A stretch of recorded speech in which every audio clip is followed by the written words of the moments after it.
과 함께 특별히 바울이 2차 전도 여행에 잠시 머물렀던 이 에베소에 3차 전도 여행을 하면서 머물렀던 이 에베소에 오랜 기간 동안 머물렀는데, 여기 머물면서 있었던 이 일들, 이 사건들을 통해서 주의 말씀을 함께 상고해 보면 좋겠습니다. 에베소는 소아시아의 수도로서 대제국 이 로마 제국의 4대 도시 중에 하나였습니다. 당시 문화와 정치와 종교, 또 예술, 교육 등 발달한 로마 문명의 최고가 어디냐를 알기를 원한다면 이 소아시아에서는 당연히 이 에베소로 가야 했습니다. 에베소에 가면 모든 것을 다 볼 수가 있습니다. 우리가 미국을 생각하면 뉴욕에 가면 미국의 발달된 것을 알 수 있다. 영국을 하면 영국의 수도 런던, 한국 하면 한국의 서울 이렇게 생각하고, 우리 뉴질랜드 하면 오클랜드 이렇게 하듯이 소아시아 지역의 가장 발달된 도시가 바로 이 에베소 도시였습니다. 최첨단 도시에 살고 있는 사람들이 에베소 사람들입니다. 이 세상 나라에서 가장 발달한 문명의 도시 에베소에서 바울은 그러나 이 눈에 보이는 그런 찬란함, 그런 화려함, 그거보다 더 나은 나라, 눈에 보이지 않는 그 나라, 하나님의 나라가 있음을 이 에베소 시민들에게 알렸습니다. 8절에 의도적으로 바울이 하나님 나라에 대해서 광론하고 권면하였다라고 이야기하고 있습니다. 하나님의 나라, 다른 말로 천국, 또 하늘나라, 주의 나라라고 다양하게 우리가 이야기하는데, 이 하나님의 나라는 성경의 큰 축을 이루는 주제임인 동시에 이 사도행전을 관통하는 큰 주제입니다. 사도행전 1장에 예수님께서 부활하신 후에 친히 자신이 살아계심을 나타내시고 말씀하신 것이 하나님의 나라의 일을 나타내었다라고 사도행전 1장 3절에 나옵니다. 예수님은 부활해서 계속해서 하나님 나라, 천국이 어떤 곳인지 가르치고 전파했던 것입니다. 또한 사도행전 끝장인 28장 마지막에 보면 이 로마 감옥에 갇혀있는 이 사도 바울이 하나님 나라를 전파하며 주 예수 그리스도에 관한 모든 것을 담대하게 거침없이 전파하였다라고 나옵니다. 성경 사도행전 시작과 끝이 바로 하나님의 나라에 대해서 이야기해주고 있죠. 이 세상의 나라의 정치, 경제, 문화, 예술, 교육, 종교 등 최고의 도시 에베소에서 이보다 더 나은 나라, 이보다 더 좋은 도시, 더 좋은 나라가 있다. 하나님 나라가 있는데 그 나라에 대해서 지금 바울은 전파하고 있습니다. 그러나 사람들의 반응은 어떠합니까? 9절에 보니까 그들의 마음이 굳어 있다라고 합니다. 순종하지 않고 무리 앞에서 이 돌을, the way죠, 이 돌을 비방했다라고 나옵니다. 여기 마음이 굳었다, 또 순종하지 않았다라는 이 표현은 매우 회복이 불가능한 상태, 도저히 그들의 마음이 너무나 딱딱해져서 오랫동안 너무나 견고해져서 그것이 도저히 깰 수가 없는 그러한 상태를 뜻합니다. 모세가 바로 왕에게 갔을 때 바로의 왕의 마음이 완악하였다라는 그런 표현을 쓰는데, 그 바로의 왕의 마음이 완악하여서 모세와 이스라엘 백성들을 보내지 않았죠. 그 완악함처럼 이 에베소에 있는 시민들의 마음이 굳어 있어서 순종하지 않고 그 길이신 예수 그리스도를 받아들이지 않았다라는 그들의 영적 상태를 나타내주고 있습니다.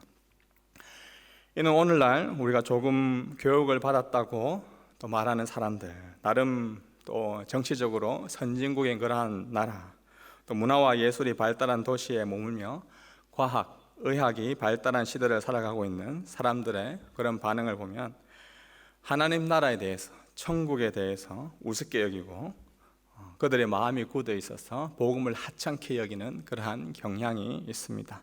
눈에 보이는 것, 내가 느낄 수 있는 것, 내가 만질 수 있는 것, 체험할 수 있는 것, 그것을 믿지 눈에 보이지 않는 그것을 내가 어떻게 믿을 수 있냐라고 그들은 이야기하죠. 바울은 에베소의 두란노라는 서원에서 계속해서 하나님 나라의 복음을 전파했습니다.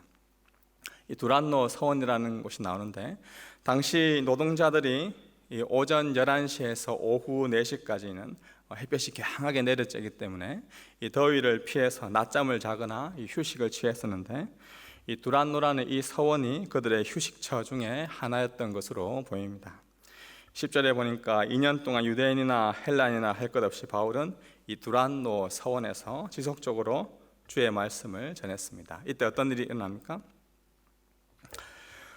사도행전 5장에 사도들을 향하여 표적과 기사가 일어났던 것처럼 오늘 이 11절에 보니까 하나님이 이 바울의 손을 통하여서 놀라운 일들을 행하였다라고 합니다. 하나님께서 이 바울의 손을 사용하여서 하나님의 일들을, 놀라운 일들을 행하고 계십니다. 여기 행하였다는 표현은 그냥 단 한 번 이례적으로 단회적으로 한 것이 아니라 계속해서 지속적으로 바울의 손을 통하여서 고치시고 또 그들에게 하나님 나라를 전파하시고 치유하시는 이러한 사역들이 계속해서 일어났던 것을 보여주고 있습니다. 병을 낫게 하였고 악한 귀신에 들려있는 자들의 귀신을 쫓아내는 이 초자연적인 능력이 바울의 손을 통하여서 일어나게 되었습니다. 이에 금세 바울의 손을 통해 일어난 놀라운 일들이 이 에베소 지역에 소문으로 퍼집니다. 그러면서 유대인들 중에 마술하는 자들이 바울을 이용하여 귀신을 쫓아내려고 시도하는 그러한 일들이 오늘 일어나고 있습니다. 14절에 구체적으로 언급된 자들이 스게와의 7 아들이다라고 나옵니다. 스게와의 그 당시 제사장인데 그 아들들이었습니다. 그 아들들이 바울을 따라서 자신들도 특별한 일들을 하려고 막 시도를 하죠. 그때 이 귀신들이 어떻게 이야기합니까? 내가 예수도 알고 바울도 아는데 얘는 누구냐? 라고 이야기하면서 그 세계의 7 아들들을 위에서 눌러서 그들을 오히려 이겨버립니다.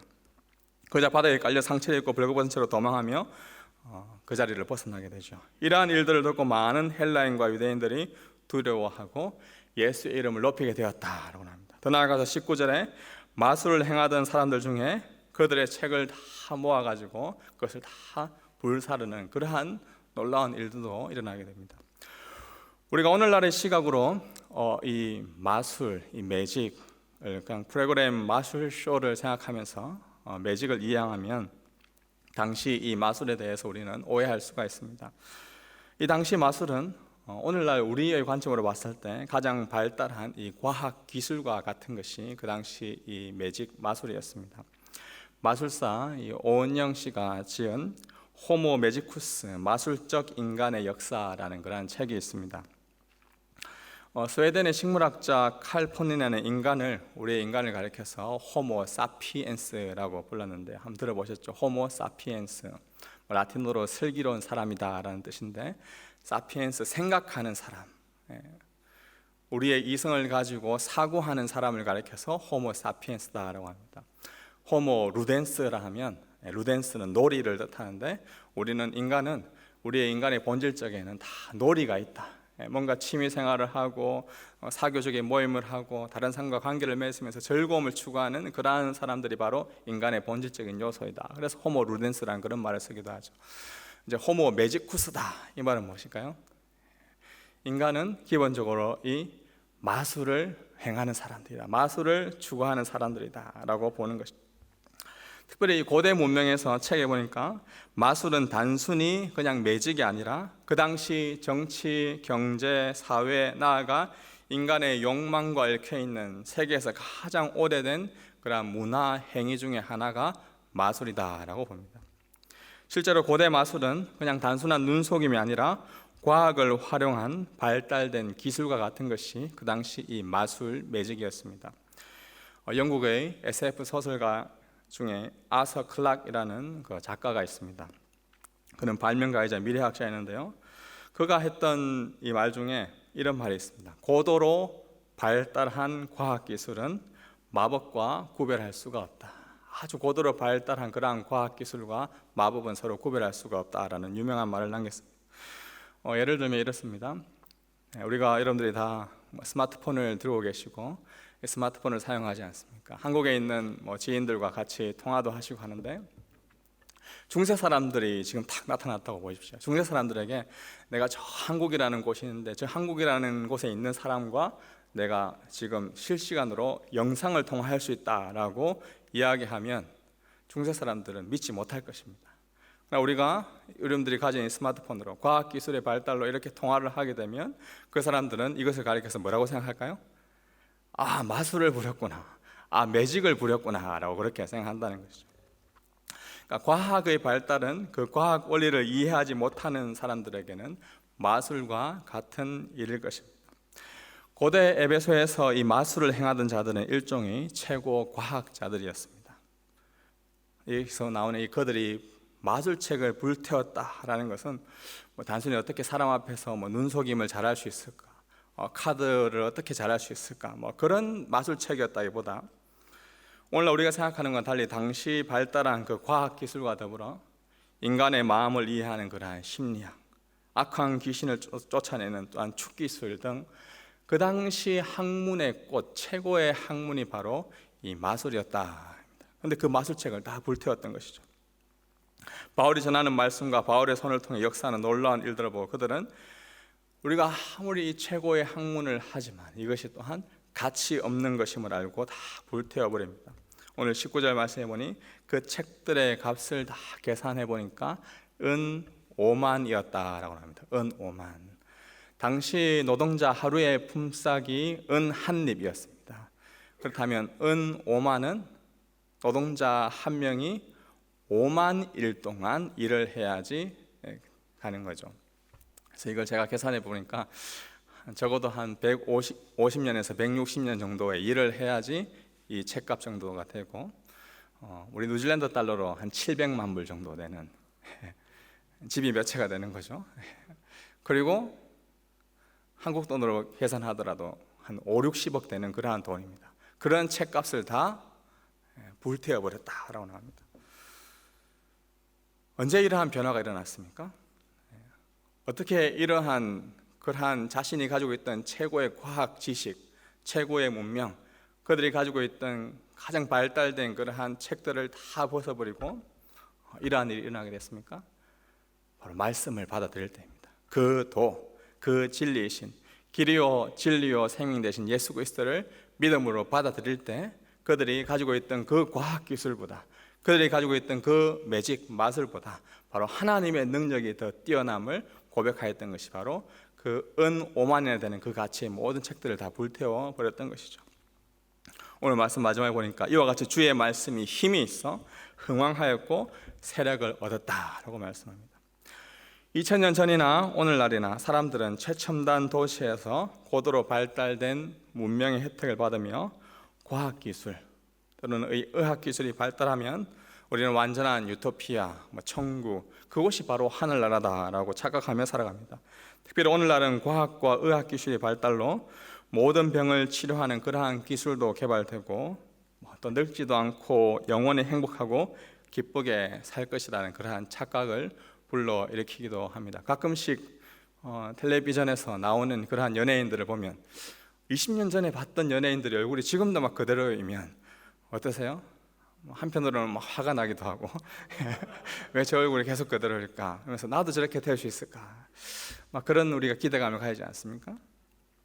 근데 사실 실상은 어떻습니까? 우리가 최첨단 과학 문명 속에 살아가지만 여전히 우리 인간의 내면 속에 있는 인간의 이 죄의 문제는 우리가 스스로 해결할 수가 없습니다. 하나님 나라의 복음을 깨닫지 못하면 병을 고치지 못하고 악한 영에 사로잡혀서 평생 잘못된 길로 걸어가 비참한 결과를 맞이하게 됩니다. 특별히 요즘 4차 산업혁명, 로봇공학, 인공지능, 나노, 생명기술공학, 빅데이터, 유전자 기술, 챗 GPT 등 여러 가지 요즘 발달된 과학 문명이 인간의 삶을 트랜스휴머니즘화한다. 그러니까 트랜스휴머니즘이라는 말은 우리가 만들어진 것 자체가 불완전하다는 거예요. 우리가 만들어진 이 하드웨어, 우리의 몸 자체가 불완전하기 때문에 과학과 의학 문명을 발달시켜서 마치 컴퓨터의 CPU를 바꾸고 램을 바꾸듯이 우리의 이런 장기와 이 모든 것들을 다 바꾸어가면 우리는 더 완전체로 이르어간다라는 것을 트랜스휴머니즘이라고 하는데, 우리가 오늘날 그러한 시대를 살고 있다라고 많은 과학자들이 주장하기도 합니다. 오스트리아의 유명한 로봇 과학을 연구하는 한스 모라베 교수나 또 컴퓨터 과학자이자 미래학자인 레즈 커즈와일, 이런 사람들은 머지않아 결국 인간의 이 수명의 한계에 다 이제 도달하게, 인간이 이제 수명의 한계가 없다. 인간이 이제 영원히 살게 되는 그날이 올 것이다. 지능이라는 그 한계, 우리가 뭐 IQ가 좋다, 뭐 150 넘으면 맨사다, 뭐 그렇게 이야기하긴 하지만 이제는 그런 IQ의 한계가 있는 시대가 아니라 우리의 모든 인간의 지식들을 우리 머리 속에 집어넣, 이 땅에 나오는 모든 지식들을 집어넣으면 우리의 이제 지식도 더 이제 증강하게 된다, 트랜스 휴머니즘 된다라고 이야기하죠. 육체의 한계도 이제 인공지능과 합하여 마치 우리가 영화 어벤져스에 나오는 것처럼 트랜스 휴머니즘을 이룰 것이라고 이야기합니다. 과학기술의 발달이 과연 사람의 정신과 육체를 더 향상시켜서 더 나은 삶을 우리에게 줄 수 있을까요? 최근 이 오픈 AI가 개발한 대화형 인공지능 챗 GPT가 인기를 끌고 있습니다. 질문만 하면 이 세상에 지금 현존하는 모든 정보와 지식을 다 제공해 줄 것만 같습니다. 네, 여러분들 한번 생각해 보십시오. 내가 질문만 하면 이 모든 이 세상에 있는 정보들을 다 제공받았다고, 제공받을 수 있는 능력이 나에게 있다라고 한번 생각해 보십시오. 그렇다고 여러분들 행복할까요? 아내의 마음, 남편의 마음, 자녀의 마음을 알 수 없었는데 챗 GPT를 통해서 그 마음을 이제 다 읽어냅니다. 차라리 모르면 좋았을 뿐만 일이 더 많지 않을까요? 우리가 상대방의 마음을 다 안다고 해서 우리가 더 만족을 누릴 수 있을까요? 그게 참된 평안과 기쁨을 찾아올 수 있을까요?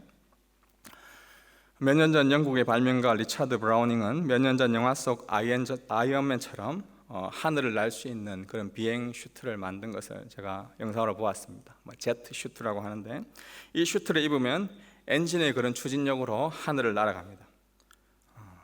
그러니까 이렇게 다 있으면 하늘을 날더라고요. 직접 이제 어벤져스처럼 막 날아다니더라고요. 그 영국 그 돈을 이제 그거를 지금 그것도 제가 환산해 보니까 이 뉴질랜드 달러로 지금 한 70만 불 정도 하더라고요. 아마 보편화되면 더 싸질 수도 있을 것 같습니다. 아마 여러분들이 이제 나중에 막 출근하는데 막 이렇게 날아다닐 수 있는 그런 날이 머지않아 올지도 모르겠습니다. 옛날 2000년 전 마술사가 마술을 부리도 오늘날 과학자가 과학을 이용하여 제트 슈트를 입고 하늘로 올라간다고 한들, 우리가 하나님이 계신 그 하늘 나라에 진짜 갈 수 있을까요? 마술과 과학이 가진 한계가 있습니다. 이번 주 제가 청년들과 예수님이 하늘로 올라가셨다라는 이 성천에 관한 말씀을 나누는데, 예수님이 하늘로 올라가셨다는 이 사실에 대해 참 많이 궁금해하는 것 같았습니다. 과연 하늘로 계속해서 예수님께서 올라가시고 구름으로 가려져 있는데 그냥 어디까지 올라가신 것인가? 대기권 밖으로 나가셔서 어떤 특별한 행성에 가신 것인가? 예수님의 성천에 대해서 그 당시 성경 외에 당시 또 다른 문헌의 기록은 없는가? 예수님이 직접 올라가신가? 하나님이 불러서 올라가신가? 여러 가지 다양한 질문들이 있었습니다. 그저 예수님을 믿음으로 말미암아 우리가 그 예수님이 올라가신 것을 받아들일 수 있다면 참 감사한 일인데, 우리는 이 모든 것이 내가 증명이 되고 지식으로 받아들여지고 논리적으로 이해해야만 내가 믿을 수 있다라고 생각을 합니다. 그러나 믿음이라는 것은 우리의 지식이 이전에 믿음으로 그것을 받아들일 때 그것이 또한 지식으로 우리가 쌓이게 되는 것이죠. 어거스틴도 그래서 그런 말을 했죠. 우리의 믿음이라는 것은 지식보다 이 믿음이 먼저 나오는데, 마치 부모님이, 엄마가 나의 부모님이 있는 것을 리스트를 짜가시고 엄마가 나에게 우유를 먹어줘서, 엄마가 나에게 잠을 재워줘서, 엄마가 나에게 이런 것을 해줘서 이분은 정말 나의 엄마임을 내가 증명한다, 내가 이제 나의 엄마로 받아들일 것이다, 그렇게 하는 아이가 없다는 거죠. 엄마임을 당연히 받아들이고 부모임을 당연히 받아들이고 난 이후에 보니까 부모이기 때문에 나에게 이러한 것들을 해주셨다는 것을 우리가 알 수 있다는 것이죠. 예수님을 믿음으로 말미암아 우리는 제트 슈트를 입지 않아도 하늘로 승천하게 될 것을 우리는 곧 알 수 있습니다. 어떤 마술, 의학, 과학으로도 해결할 수 없는 죄와 사망과 이 마귀의 문제를 단번에 해결하신 그 예수 그리스도의 능력으로 말미암아 예수님이 하늘로 올라가신 것처럼 우리도 하늘로 올라가게 될 그날이 곧 올 것입니다. 그렇기 때문에 여러분들에게 말씀드리고 싶습니다. 하나님이 하신 바로 그 일, 하나님께서 하신 그 일을 믿으십시오. 11절에 하나님이 바울의 손으로 놀라운 능력을 행하게 하셨다라고 나옵니다. 바울이 놀라운 일을 행한 게 아니라 하나님이 바울을 통하여서 그 놀라운 일을 행하게 하신 것입니다. 하나님이 바울을 통해 놀라운 능력을 행하게 하신 것처럼 힘있는 주의 말씀이 오늘날 2023년 오클랜드 땅을 살아가고 있는 사실 부족한 저희들의 입술을 통하여서, 우리의 삶을 통하여서 또한 하나님의 그 일들을 행하고 계십니다. 2000년 전 최고의 과학기술인 마술책이 말씀의 능력 앞에서 불살라졌던 것처럼 오늘날의 과학기술로도 인간의 근원적인 죄의 문제와 구원의 문제를 해결할 수 없는 그러한 한계점을 바로 우리의 입술을 통해서, 말씀을 통해서, 삶을 통해서 하는 그 힘있는 말씀을 통해서 우리 이웃들이 알게 될 것입니다. 사랑하는 성도 여러분, 살아있고 활력 있는, 우리의 관절과 골수를 찔러 쪼개는, 우리의 온 심령을 변화시키는 그 힘있는 말씀의 능력을 믿으십니까? 더 나은 삶은 의학의 발달로 더 오래 사는 것, 그것이 더 나은 삶이 아닙니다. 더 나은 삶은 첨단 문명의 혜택을 누리며 좀 더 편안하고 좀 더 안락한 삶을 누리는 그러한 삶을 말하지 않습니다. 더 나은 삶은 그 어떤 세상의 나라의 과학, 의학, 예술, 문화, 교육으로도 인간의 가장 근본적인 죄의 문제, 이 욕심의 문제를 해결할 수 없음 말고 죄의 문제, 사망의 문제, 우리의 죽음의 문제를 해결하기 위해 이 땅에 하늘 영광 버리고 내려오신 그 예수 그리스도, 그 길이요 진리요 생명 되신 예수 그리스도를 아는 그 삶에 우리는 더 나은 삶이 시작되는 것입니다. 그 예수 그리스도를 받아들이십시오. 그 예수 그리스도를 믿으십시오. 이성적인 생각, 논리적인 생각, 과학적인 사고에만 사로잡혀 있다 보면 눈에 보이지 않는 하나님 나라에 대해 이해하고 받아들이는 것이 정말 쉽지 않습니다. 오늘 에베소에 나오는 어떤 사람들처럼 마음이 굳어서 진리를 받아들이기도 힘들고 진리를 찾을 수도 없습니다. 여전히 예수님은 그러한 사람들의 마음을 두드리고 계십니다. 그 두드리고 계신 그 예수 그리스도 앞에 우리의 마음을 여십시오. 우리의 눈을 여십시오. 예수님을 통해 성취된 그 구원 사역을 믿으십시오. 이 세상의 마술과 과학과 의학을 의지하는 것이 아니라 생명의 근원 되신 예수 그리스도를 의지하십시오. 예수 그리스도를 믿는 자는 영원한 생명을 얻게 될 것이라고 말씀하셨습니다. 우리가 단지 의학과 과학 기술의 발달로 100년 아니 200년 500년을 산다 한들 그 삶은 한계가 있는 삶입니다. 유한한 삶입니다. 그러나 누구든지 예수 그리스도를 믿는 그 사람에게는 영생이 있습니다. 그 예수 그리스도와 함께 영원한 생명을 누리는 우리 모든 주의 백성 되기를 주님의 이름으로 축복합니다. 기도하겠습니다.